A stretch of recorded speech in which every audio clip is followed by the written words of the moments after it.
Hello বন্ধুরা, এই ভিডিওতে আমরা দেখে নেব বাদুড়িয়া বিধানসভা কেন্দ্রের ভোটার সংখ্যা ও তাদের কমিউনিটি ও জাতি বা উপজাতি কোন ধরনের। বাদুড়িয়া বিধানসভা কেন্দ্রটি পশ্চিমবঙ্গ রাজ্যের 294টি বিধানসভা কেন্দ্রের মধ্যে অন্যতম। এটি একটি সাধারণ শ্রেণীর বিধানসভা আসন। এটি উত্তর 24 পরগনা জেলায় অবস্থিত এবং বসিরহাট লোকসভা আসনের 7টি বিধানসভা কেন্দ্রের মধ্যে একটি।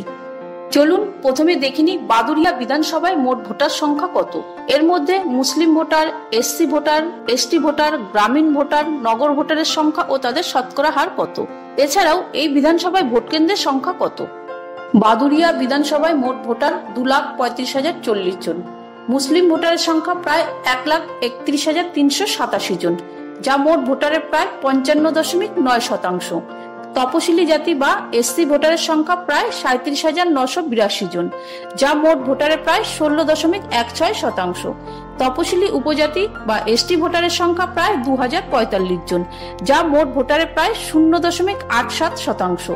গ্রামীণ ভোটারের সংখ্যা প্রায় 1,88,197 জন, যা মোট ভোটারের প্রায় 80.07%। নগর ভোটারের সংখ্যা প্রায় 46,843 জন, যা মোট ভোটারের প্রায় 19.93%। আর বাদুড়িয়া বিধানসভায় ভোট কেন্দ্রের সংখ্যা 270টি। সম্পূর্ণ ভিডিওটা দেখার পর এবং ভোটারের জাতি ও ধর্ম বুঝে আপনার কি মনে হয় এই কেন্দ্রে কোন দল এগিয়ে থাকবে? আপনার মূল্যবান মতামত অবশ্যই কমেন্ট বক্সে কমেন্ট করে জানাতে পারেন।